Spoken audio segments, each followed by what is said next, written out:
ABP news के साथ है केंद्रीय जल शक्ति मंत्री गजेंद्र सिंह शेखावत, क्योंकि आज मोदी सरकार के तीसरे कार्यकाल को लेकर विजन डॉक्यूमेंट आया है। सर, क्या संकल्प लिया है इस बार? देखिए, 2014 में प्रधानमंत्री की कुर्सी पर बैठने से पहले जो संकल्प लिया था कि हम देश को बदलने के लिए काम करेंगे, देश को समृद्ध, शक्तिशाली, संपन्न बनाने के लक्ष्य के साथ में काम करेंगे, और मार्ग जो है इसको प्राप्त करने का वो गरीब के घर से जाएगा। 10 साल में उस मार्ग पर चल करके हमने देश को परिवर्तित करने और देश को इस आत्मविश्वास से लबरेज करने कि अब भारत विकसित बन सकता है, उस मुकाम पर पिछले 10 साल में लाने में सफलता प्राप्त की है। जो न्यूनताएं, जो कमियां गरीबों के जीवन में उन्नयन करने के दृष्टिकोण से बची रह गई थी, आज़ादी के बाद में सरकारों ने उदासीनता के चलते हुए, अभावों में काम करने की प्रवीणता के चलते हुए और केवल राजनीतिक महत्वाकांक्षाओं के लिए योजनाओं की घोषणा करने के चलते हुए जो न्यूनताएं रह गई थी, उन सब न्यूनताओं को पाट करके हमारा गरीब मूलभूत आवश्यकताओं की चुनौती से बाहर निकल करके देश के लिए प्रोडक्टिव मास बने, इसे माननीय प्रधानमंत्री जी ने सफल किया। अब आत्मविश्वास से लबरेज देश जो विकसित भारत होने की दिशा में आगे बढ़ रहा है, उस विकसित भारत की आधारशिला इस बजट के इस घोषणा पत्र के माध्यम से रखी गई।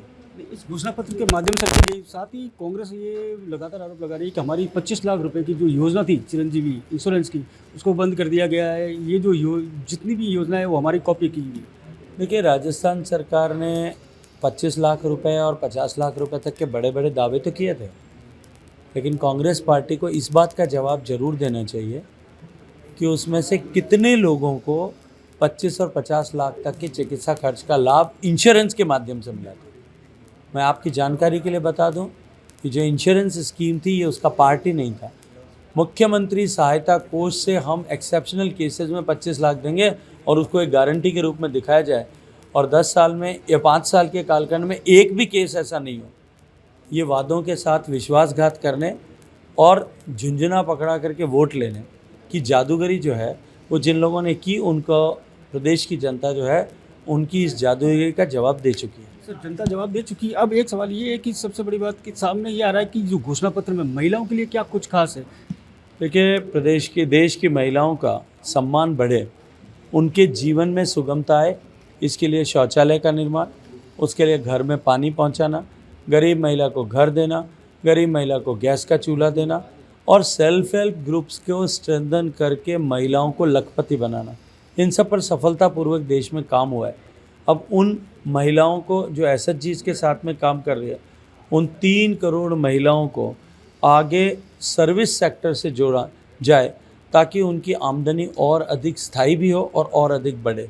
जो प्रोडक्ट्स का निर्माण वो करती हैं उनको ओडीओपी में लेकर के उनको मार्केट दिलाए जाए, मार्केट उपलब्ध कराए जाएँ। एकता मॉल्स में उनका जो है प्रोडक्ट, उनका एग्जिबिट हो सके, मार्केट हो सके, इसकी सुविधा प्रदान की जाए।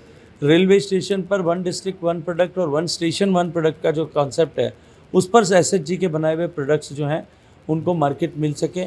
इन सब विषयों पर काम करने के साथ साथ में अगर मैं लार्जर कैनवस पर बात करूं तो नारी शक्ति अधिनियम जो इस देश का बहुप्रतीक्षित फैसला था, उस नारी शक्ति अधिनियम को संसद और विधानसभाओं में लागू करना, ये नारी सशक्तिकरण के लिए सबसे बड़ा कदम होने वाला है। नारी शक्ति के साथ में एक और सवाल करूंगा। आपके जो सामने प्रत्याशी है करण सिंह उचाड़ा, वो कह रहे हैं कि सोने की सीढ़ी बनाऊंगा चांद तक। देखिए, कांग्रेस पार्टी का डीएनए का दोष है ये। गरीबी हटाओ का नारा देकर के अनेक चुनाव लड़े गए, सत्ता के सुख भोगे गए। आलू से सोना बनाने के नारे कांग्रेस पार्टी ने दिए। अब जब उनके महाराज कुमार आलू से सोना बना रहे हैं तो उस सोने का क्या करेंगे? सोने की सीढ़ी बनाएंगे, और सोने की सीढ़ी चढ़ा करके हमारे यहाँ राजस्थान में ये कहा जाता है कि सोने की सीढ़ी मोक्ष की। भैया, हम तो अभी देश की सेवा करना चाहते हैं, गरीब को गणेश मान करके देश को विकसित बनाने के लिए काम करना चाहते हैं। जिनको सोने की सीढ़ी पर चढ़ करके और मोक्ष की कामना हो, वो उन्हीं को मुबारक है।